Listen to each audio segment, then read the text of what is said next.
Hello, my name is Chris Blask. I'm the Vice President of Strategy with Cybeats, and welcome to episode 53 of Powerhouse Perspectives. With us today is one of the icons of the industry, Gene Spaford, commonly known as Spaf. Nice to see you, Spaf, and how are you doing today, and where in the world are you? Well, I'm in Indiana today. Usually I'm traveling around somewhere, but lovely day here in the Midwest. Happy to be here. And yes, as usual, I'm in Florida, but this time I'm on land. Usually I'm on a boat somewhere, but not particularly this time. And you've been involved with all of this internet stuff for as long as any of us, pretty well. And from Purdue, from an academic perspective, and you've done a million different things. And as we're discussing in the green room before this, our topic here that we're trying to pursue is how is transparency? And we can take that in a lot of different directions: open source, free speech, democracy, transparency electronically, our ability to get through the world. How has it been? Where is it now? And how do we think it's going?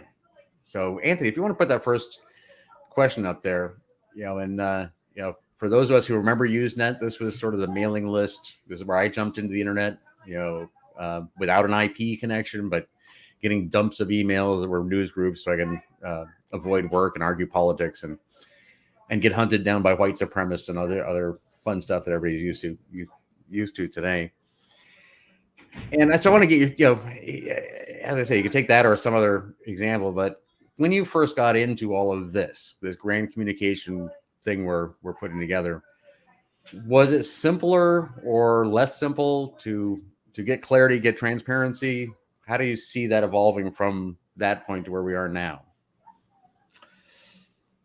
Well, when I first got involved in online communication, it was really email and then some of the classic dial-up BBSs, bulletin board systems, which were generally small audience. You got to know the other people involved and could interact with them. And that was a sense of community was great. Then USNET came along, and in the early days of USNET, again, it was a small community, perhaps a few hundred who were participating in a sort of store and forward network that sometimes replies to messages would arrive out of order, or it could take several days to get a message out and then a reply back. So it was a little frustrating. Perfect is not a good word for that, but it was small enough and the population was homogeneous enough that it did promote a real sense of community, that we worked together. When it got to be in the neighborhood of several thousand people who were connected, we still had communities of a sort because we separated out by interest areas. And within an interest area or a news group, we might have a few hundred people who were involved, participating, had a sense of who the people were generally from communications. But as it continued to grow, as with any larger population, we started getting people with different points of view and people who didn't feel that the consensus rules applied to them. So we had early cases of people posting, effectively spam messages that didn't have anything to do with the topic areas. The green card lottery, remember that one? The green card lottery, that was one of the big ones. And how to deal with that and how to be polite about that was difficult. We had topics that sprung up on political issues, religious issues, and started getting people being very nasty online, which is something that this mode of communication through the keyboard tends to promote more than in person, because it's in person, we get to see the other person's reaction. They're not just a text or an image on the screen, and we get more immediate feedback. But it got worse and worse. People posting all kinds of inappropriate things based on topic and drowning out the conversation. And this is something that we see in today's discussion areas, some of the like 4chan kind of things, or Instagram, or Twitter, or whatever else, where without centralized control, or at least moderation, let's put it that way. It doesn't have to be control, but so much as moderation. The discussion sort of devolved to a point where people who really were serious and wanted to follow by a sort of shared set of etiquette started leaving, which gave more room to the people who were abusive, the people who were posting simply to post and abuse others rather than really to participate in something instructive. And this has played out again and again and again with social media of all kinds. That when you have an environment with lax oversight or moderation to sort of keep focus, you have people who are simply interested in being abusive or disruptive, pumping information in and driving away the people who were there that originally made it valuable and were interested in conversation. So to the question, was USENET perfect? There may have been a year or so where those of us who were using it got great value and enjoyed it and met people. I know of people who met and married and are still married during early days of USENET. I have friends that I made that I've had for 40 years as a result of that. But it devolved as more people got access. You know, and I'll for our purposes of the moment, I'll kind of take the answer. I'll take the point that the answer is yes. It was perfect for the time, right? For a while. To look back and say, well, people back then didn't understand whatever the topic is. But you've said a bunch of it, and I know for my part, I came along, USENET already existed when I got online, but it was clear that the people who put it together did understand that this is a text-only interface. It doesn't, human communications, and again, particularly, coming from a solid academic background, you understand human communications, right? And you're writing a paper and then reading a paper, presenting a paper, or reading the newspaper, right? These are different ways of communicating, and at each step along, I hate to jump ahead in our timeline, but I think the thing that most are missing right now is we're not nearly done yet. 40 years ago was fairly recently. We're still learning those lessons. We, try to, I debate this on Facebook a fair bit. I have a sort of huge Facebook population of friends. It's my perhaps main social media, and I deleted a good friend's comment in one of my threads this morning, because I told him we're not talking that, and this is not the right place. But between those 2 points, again, when I first saw the internet, there was a lot of, well, everybody needs to have, and there needs to be completely, anonymous and free and unrestricted. And yeah, that's lovely, right? You can start a commune and go off in the corner, and if you can pay the taxes, you can stay there. But in the real world, in academia, in real corporate business, in real life, we constantly moderate. So I think the real lesson back then was, yes, this will work. However, there's a lot to be done. Yeah, I think that for a lot of people who were involved at the time, and still some who get involved in the technological aspects, we have this inner vision of the world where everyone is like us and has the same values and is going to be constructive. And that's clearly not the case. The scammers, the phishers, the people who are interested in effectively virtual bomb throwing online are not of the same opinions and are not necessarily going to want to participate in the discussions that we have. So any mechanism that doesn't support that divergence in a way to try to shape it is going to fill with noise. It's entropy. It's information entropy. So I don't think we have anything that approaches what I would consider to be perfect, although there are moderated fora online. One of the mailing lists that started way back in the USNET days, the Risks Digest, is still going strong and very valuable because it has had the same moderator with the same point of view for a very long time. And there are other kinds of things like that. Bruce Schneier's mailing list, Dave Farber's mailing list. We have individuals who do that. We have blog sites that are very valuable where people will post other information or allow comments. Substack, those are valuable, but it's because there is a vision and a voice and an editorial view to what's going on, which doesn't mean that the marketplace of ideas and free speech doesn't have a place. It's just if it is completely unconstrained, there are those who are just going to abuse it.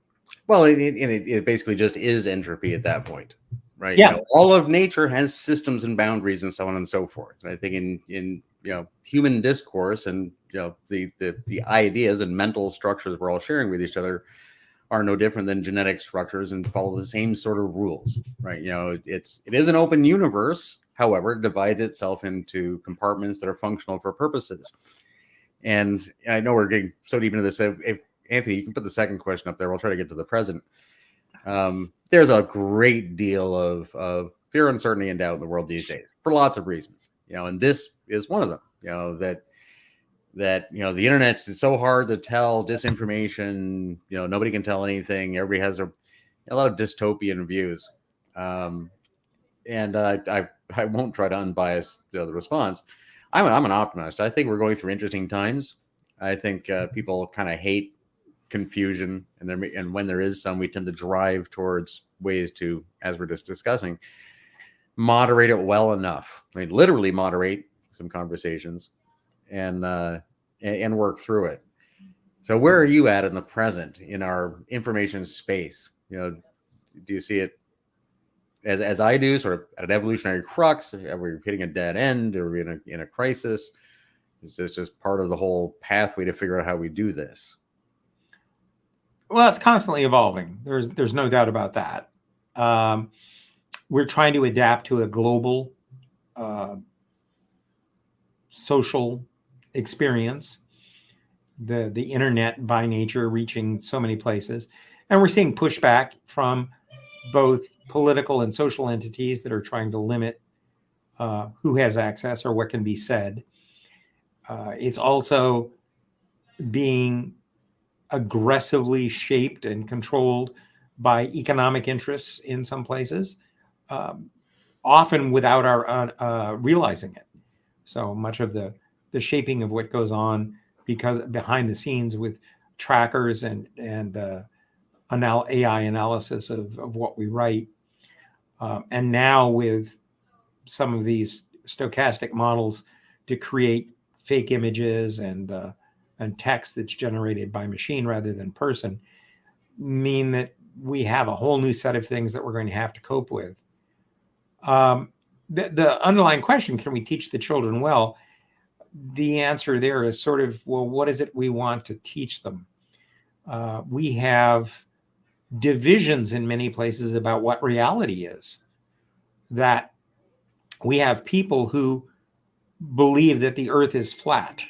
And as a result, that's what they're teaching their children, or they're teaching them that the universe is 6,000 years old.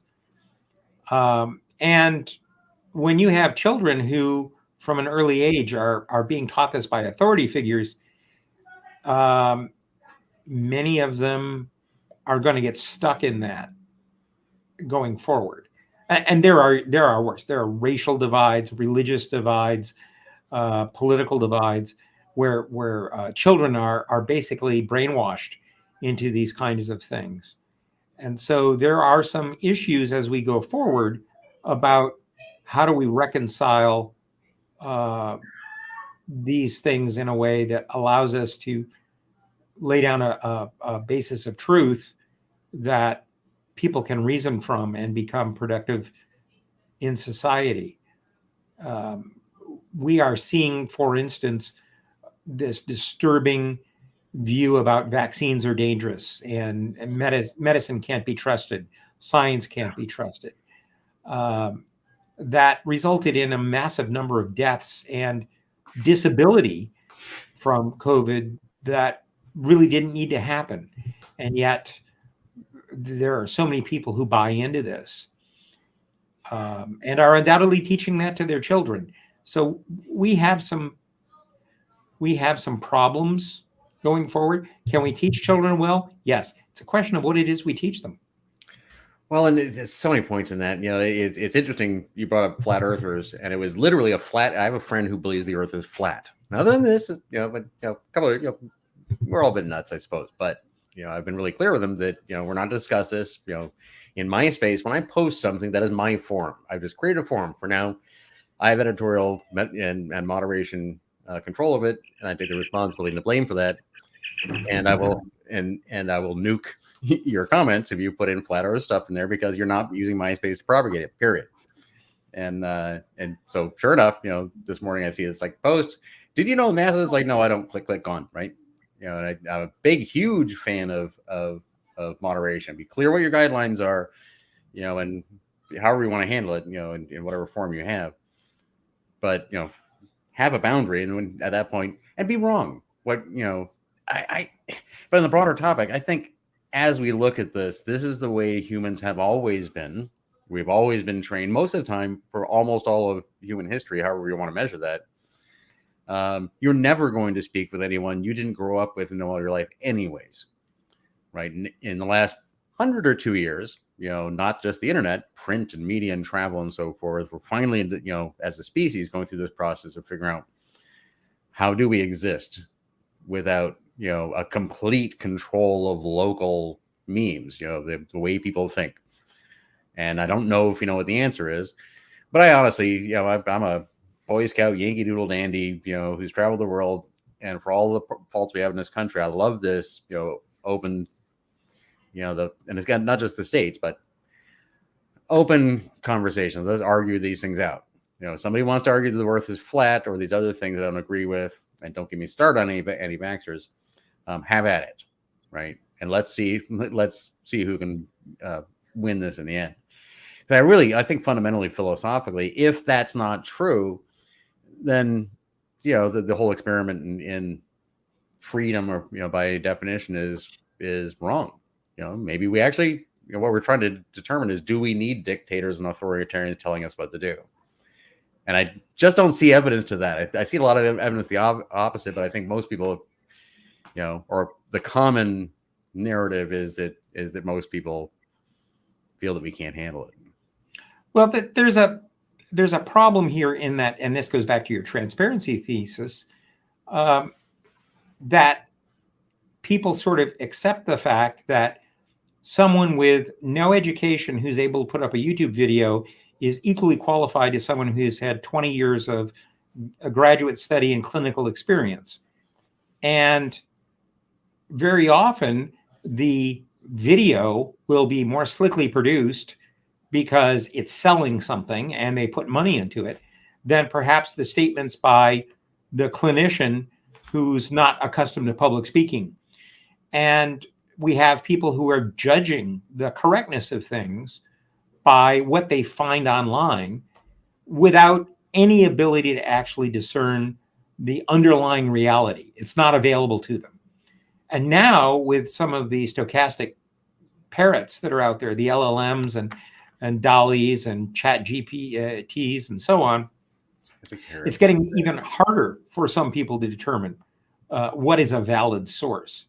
Without that understanding, without that ability to go back and trace back to sources and evaluate experience and evaluate motive, it's going to be very difficult for us to move forward, because then all ideas are equally valid, which simply isn't true in the real world. Yeah, some things are just wrong, right? The color of this device is the color of the device, and it would take us right to the end of it, right? And I think, and again, I'll lead with my opinion on this, but I think that's an unstable position. When everybody can believe that the doors open or closed, and just we find ourselves walking into closed doors a lot because we believe they're open. We have to evolve past that. We're creating these negative aspects of communications, and what passes for transparency these days are setting us up for evolutionary pressures. And it's a question of if we can respond fast enough. The biological evolution occurs far too slowly to match the pace of the intellectual revolution that we have going on. Well, Anthony, put the last question up there, and that does take us, right to it, right? So in 2008, I led the rapid response team for the Barack Obama campaign, which was a fascinating example of this. We're talking 15 years ago. And we did, in fact, we had 4,000 volunteer teams, mostly in the States but around the world, following the media second by second and developing responses and feeding them back. Convince a journalist of something and get them to write a piece and then amplify that, all those sort of words we're used to today. And kind of worked, right? And the dark side of that is that there were opponents to that at the time who've been well-funded and continue to exist since. St. Petersburg has seen a lot of them. And to the point that the global community is familiar with what you're talking about, right? That it's almost impossible to know anything anymore.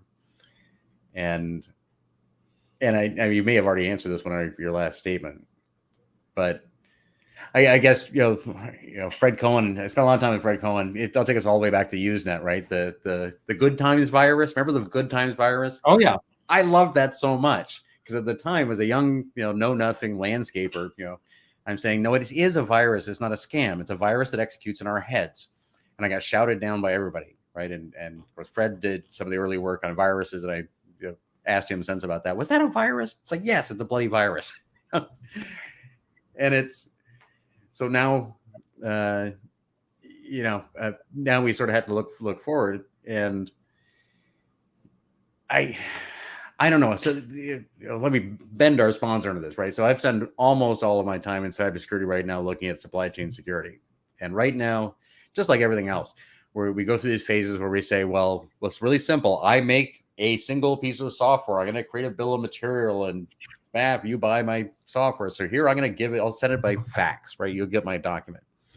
And I'm looking at this and saying, no, we're somewhere close down the line, 10, 20, 30 years or sooner, someone's going to say, this microphone is going to Mars. And before I buy it, I want to know where the metal came from, who touched it, where the shovels are. Yes, what software is in the microphone, but what software was in the keyboard of the person who did the design, right? That's where we're going.